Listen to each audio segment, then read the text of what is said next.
ایک بچے یا کسی ناسمجھ بڑے سے اگر کہا جائے کہ تم پر FIR کر دی گئی ہے اور اوپر سے تمہاری گرفتاری کے آرڈر ہوئے ہیں،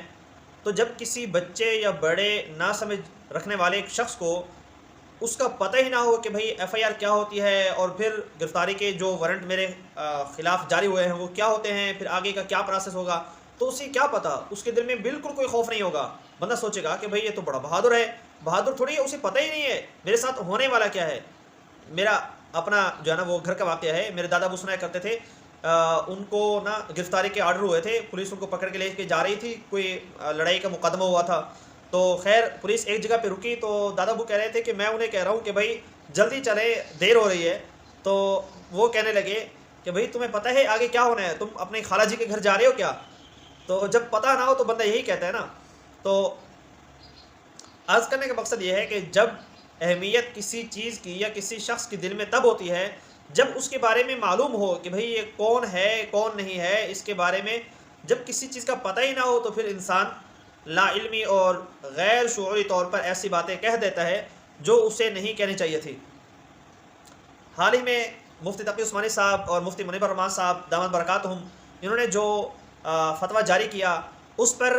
3 انچ کی زبان رکھنے والوں نے 10 فٹ کی زبانیں نکال لیں، اور اس پر انہوں نے جو اپنی طرف سے اعتراضات کیے ہیں کہ بھئی انہیں اپنے گھر سے ہی یہ شروع کر لینا چاہیے، تو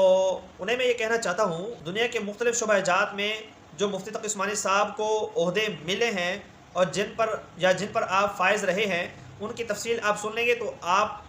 چونک جائیں گے کہ بھئی اتنے بڑے علامہ کے بارے میں نے یہ بات کر دی، اور یہ کہنا کہ بھئی مفتی تقی عثمانی صاحب یہ مرسڈیز پہ گھوم رہے تھے۔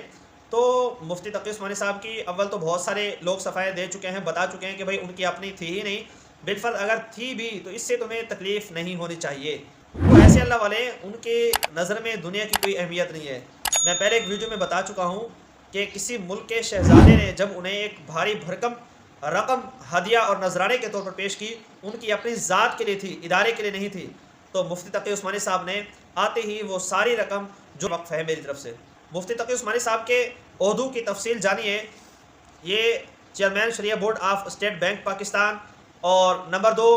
محتمم اور شیخ الحدیث و تفسیر جامعہ دارالعلوم کراچی، اور نمبر 3 چیئرمین انٹرنیشنل شریعہ council accounting and auditing organization of Islamic financial institution Bahrain, اور نمبر 4 نیب صدر انٹرنیشنل فقہ الاسلامی جدہ سعودی عرب، اور نمبر 5 ممبر رابطہ العالم الاسلامی Mecca Saudi Arab, number 6 chairman centre of Islamic economics Pakistan 1991، اور نمبر 7 چیئرمین شریعہ بورڈ اسلامی بینک ابو ظبی UAE، اور نمبر 8 چیئرمین شریعہ board Meezan bank limited Karachi Pakistan, number 9 chairman شریعہ بورڈ پاکستان پاک کویت تکافل، اور نمبر 10 چیئرمین شریعہ board JS investment Islamic funds Karachi, اور number 11 chairman شریعہ board Arif Habib investment Pakistan international Islamic fund Karachi, اور نمبر 12 ممبر شریعہ board guidance financial group USA، اور نمبر 13 جسٹس فیڈرل شریعت court of Pakistan 1980 تا 1982، number 14 chief justice supreme court of Pakistan 1982 تا 2002، number 15 member board of government international اسلامی university 1985 تا 1988، اور number 16 member commission of Islamisation of economy Pakistan. تو مفتی تقی عثمانی صاحب 18 اسلامی بینکوں کے شرعی ایڈوائزر ہیں، تو ان کے لیے بڑی سے بڑی گاڑی رکھنا بھی کوئی مشکل نہیں ہے، لیکن کسی شناس والے کو ہی شناس کا پتہ ہوتا ہے، کسی پہچان والے کو ہی اس کی پہچان ہوتی ہے۔ سونے کی قدر سونے والا ہی جانتا ہے، کسی موچی یا کمبھار کو اس کی اہمیت کا پتہ نہیں ہوتا۔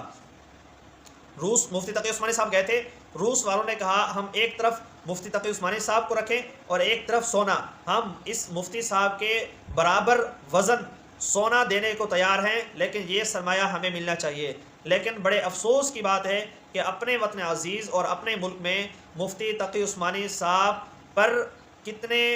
قاتلانہ حملے ہو چکے ہیں، اور ان کے فتاوی پر کس طرح نکیر کی جاتی ہے، اور وہ ایسے لوگوں کی طرف سے جن کو میرے خیال میں تو نماز کے فرائض تک کا بھی پتہ نہیں ہوگا، شاید غسل کے فرائض بھی معلوم نہ ہوں، لیکن باتیں کرتے ہیں مفتی اعظم پاکستان مفتی تقی عثمانی صاحب پر۔ تو لہٰذا انہیں تھوڑا سا ہوش کے ناخن لینا چاہیے اور سمجھنا چاہیے کہ ایک عالم دین جسے اللہ کے رسول نے اپنا وارث قرار دیا اور جن کے سونے کو اللہ کے نبی نے عابد کی عبادت پر افضلیت عطا فرمائی، تو جانیے اس کا علمی مقام، اس کا عملی مقام ہم سے کتنا اعلیٰ اور عرفہ ہوگا۔ انسان کو اپنے اعمال پر غور کر کے اپنی گربان کی طرف جھانکنا چاہیے۔ کسی دوسروں پر انکار، دوسروں پر نکیر سے پہلے اسے 100 بار نہیں بلکہ 1000 بار سوچنا چاہیے۔